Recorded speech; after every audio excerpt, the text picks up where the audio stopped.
नमस्कार, मैं हूं आपके साथ वैशाली और आप देख रहे हैं NN24। आज देवरिया से यूपी के डिप्टी सीएम केशव प्रसाद मौर्य ने सार्वजनिक मंच से ऐलान किया कि अब तीसरी बार मोदी की सरकार बनने जा रही है। यूपी की 80 लोकसभा सीट भाजपा जीत रही है। सपा पार्टी समाप्तवादी पार्टी है। इस चुनाव के बाद वो बिल्कुल समाप्त हो जाएगी। सपा बसपा कांग्रेस में भगदड़ मची हुई है। सब भाजपा में आने को आतुर हैं। अखिलेश राहुल चांदी के चम्मच लेकर पैदा हुए हैं। इन्हें गरीबों का दर्द नहीं पता है। मोदी सरकार में गरीबों का हक नहीं मारा जाएगा। आपको बताते चलें कि उप मुख्यमंत्री केशव प्रसाद मौर्य बाढ़ पार रानी के बाबा राघव दास कृषक इंटर कॉलेज के मैदान पर दिन के 11:30 पर हेलीकॉप्टर से पहुंचे। इसके बाद उप मुख्यमंत्री हेलीपैड से सड़क मार्ग से अस्पताल गेट बेलपार चौराहा होते हुए रेलवे ढाणा पार कर बेलपार में नए विकास खंड भवन की आधारशिला रखने के बाद दोबारा बाबा राघव दास इंटर कॉलेज मैदान पर आकर जनसभा को संबोधित किया। डिप्टी सीएम ने कहा कि हमारी सरकार आज महिलाओं की आर्थिक शक्ति बढ़ाने के लिए चौतरफा काम कर रही है। प्रधानमंत्री मोदी के नेतृत्व में बने नए संसद भवन में महिला सशक्तिकरण के लिए नारी शक्ति वंदन अधिनियम का पहला कानून बनाने का काम किया गया। प्रदेश में 1 करोड़ 20 लाख स्वयं सहायता समूह की लखपति दीदियां आत्मनिर्भर और स्वावलंबी बनी हैं। प्रधानमंत्री जी ने कहा था कि देश के 2 करोड़ दीदियों को लखपति दीदी बनाएंगे। अभी जब संसद में बजट आया तो प्रधानमंत्री मोदी ने कहा कि 2 करोड़ से अब 3 करोड़ समूह की दीदियों को लखपति दीदी बनाने का ऐलान किया गया है। जनपद देवरिया के विकास खंड भाटपार रानी में सामुदायिक विकास योजना अंतर्गत अनावासीय और आवासीय भवनों के शिलान्यास कार्यक्रम में आयोजित जनसभा में उमड़े जनसैलाब को संबोधित कर कहा कि एक बार फिर देश में मोदी सरकार बनने जा रही है और भाजपा यूपी सभी 80 सीटें जीत रही है। मैं यह देख रहा हूं कि 80 की 80 सीटों में इस गठबंधन को अपनी जमानत बचाना मुश्किल हो जाएगा। जनता ने फैसला कर लिया है फिर एक बार मोदी सरकार का, और सपा और कांग्रेस का गठबंधन में 2017 में देख चुका हूं और 2017 में तो कुछ वजूद था, सपा का भी कुछ वजूद कांग्रेस का भी था। इस समय इनके पास वजूद यानी इनके न पास कार्यकर्ता हैं, केवल फोटो खिंचाने वाले कुछ गिने चुने लोग बचे हुए।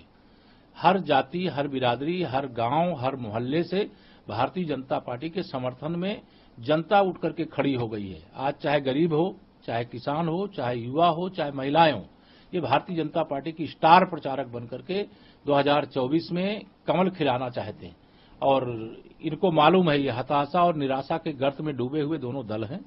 और मैं यह मानता हूं कि सपा और कांग्रेस दोनों का कोई भविष्य अब यूपी में नहीं है।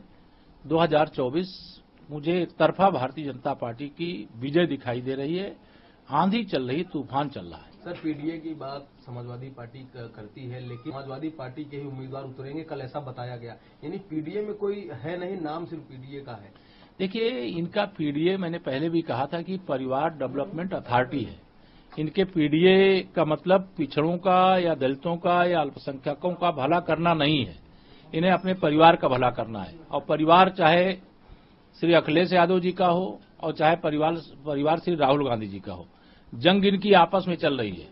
आप जानते हो कि श्री राहुल गांधी और प्रियंका वाड्रा जी में नहीं पट रही है, और श्री अखिलेश यादव और उनके चाचा शिवपाल यादव, उनके भाई धर्मेंद्र यादव, उनके एक चाचा प्रोफेसर रामगोपाल यादव, ये सब आपस में लड़ रहे हैं। अंदर कलह मची हुई है और भारतीय जनता पार्टी अपने विजय पथ पर पूरी जिम्मेदारी से हम गांव चलो अभियान चला रहे हैं, हर बूथ पर संपर्क कर रहे हैं। मोदी की गारंटी वाली गाड़ी लेकर के घर घर पहुंचे हैं। हम लाभार्थी से संपर्क अभियान चला रहे हैं। हमारे पन्ना प्रमुख तक बन गए हैं। हम हर बूथ पर, चूंकि 370 अनुच्छेद देश के आदरणीय प्रधानमंत्री जी ने जो भाजपा की वैचारिक मुद्दा था उसे हटाया है, भाजपा का कार्यकर्ता और जनता मिलकर के हर बूथ पर 370 जो वोट हमें मिलते थे उसमें बढ़ा करके देने के लिए तैयार है, जिससे डॉक्टर श्यामा प्रसाद मुखर्जी जी के बलिदान के प्रति सच्ची श्रद्धांजलि देशवासियों की हो सके। सर, जो राज्यसभा चुनाव है इसके लिए समाजवादी पार्टी राजा भैया से भी मिलने को कोई मिले, लेकिन भारतीय जनता पार्टी के 8 राज्यसभा प्रत्याशी बड़े अच्छे वोटों से विजयी होने जा रहे हैं और हमारे पास वोट है। सपा हो, बसपा हो, कांग्रेस हो, इन सब में भगदड़ मची हुई है। सब भाजपा में ही आना चाहते हैं और भाजपा के प्रत्याशियों को वोट भी देने के लिए तैयार हुए हैं। वो चाहे कोई भी हो, मैं किसी का नाम नहीं लेना चाहता, लेकिन भाजपा सभी 8 सीटें और बहुत अच्छे वोट से जीत रही है। सर एक सवाल है, प्रधानमंत्री जो गन्ने के पैसे है उसको बढ़ा दिया गया है, कहा इससे एक ऐतिहासिक कदम माना जाएगा किसानी क्षेत्र में, तो किसानों में भी कहीं ना कहीं इसको देखिए, भारतीय जनता पार्टी की डबल इंजन की सरकार माननीय प्रधानमंत्री श्री नरेंद्र मोदी जी के नेतृत्व में जब 25 रुपए क्विंटल की कर बढ़ोतरी हुई, उसका मैं स्वागत करता हूं और अपने सभी किसान भाइयों को, अन्नदाताओं को बधाई देता हूं, क्योंकि मैं भी एक किसान का बेटा हूं। मेरे प्रधानमंत्री जी गरीबी का दर्द जानते हैं और किसानों की पीड़ा जानते हैं और अनेक किसान कल्याण के काम हुए और किसान कल्याण के लिए हमारी सरकार समर्पित है। मैंने पहले भी कहा, हमारे प्रधानमंत्री जी ने 4 जातियां बताई है कि हमारे लिए केवल 4 जातियां हैं, एक गरीब है, दूसरा किसान है, तीसरा युवा है, चौथा महिलाएं हैं।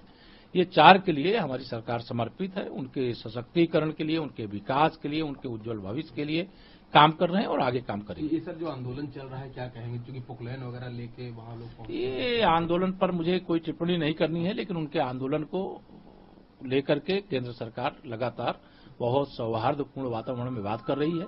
अगर उस आंदोलन की आड़ में कोई और है तो वो पता चलेगा। सर एक बड़ी खबर आई, कर्नाटक कांग्रेस सरकारों से 10% टैक्स वसूलेगी कांग्रेस सरकार, क्या कहेंगे सर? ये मतलब अभी तो जमीन पर आ गई है कांग्रेस, अब पाताल में जाने की तैयारी में। और सर अजय राय बहुत गाली दिए और उसके बाद उनके कार्यकर्ताओं ने दिया समाजवादी पार्टी को, तो अचानक लालच कौन ऐसा था कि लोग एक हो रही, कोई क्या जमीन पे हो पाएंगे लोग? देखिए, मैंने कहा कांग्रेस हो चाहे समाजवादी पार्टी हो, इन्होंने अपना वजूद खो दिया है। ये सारे दल मिलकर के केवल मुसलमान को वोट बैंक समझते हैं, उस वोट बैंक की लड़ाई लड़ रहे हैं। उनको मालूम है कि वो चुनाव नहीं जीत रहे हैं, उनको मालूम है मोदी जी की सुनामी चल रही है। भारतीय जनता पार्टी तीसरी बार बहुत बड़े बहुमत से सरकार में आने जा रही है। 10 साल कांग्रेस की सरकार रही, अब पूरे देश में और दुनिया में देश को बदनाम कराने का काम कांग्रेस की अगुवाई वाली सरकार ने किया और देश में त्राहिमाम भ्रष्टाचार एकदम दलदल में आकंठ डूब गया था। लेकिन मेरे मोदी जी के नेतृत्व में 10 साल से सरकार है और लोकप्रियता का ग्राफ जो है लगातार ऊंचाई की ओर बढ़ रहा है। हमारा वोट प्रतिशत बढ़ रहा है, हमारा देश में जनाधार बढ़ रहा है। इस बार उत्तर भारत भी जीतेंगे और दक्षिण भारत भी जीतेंगे। धन्यवाद।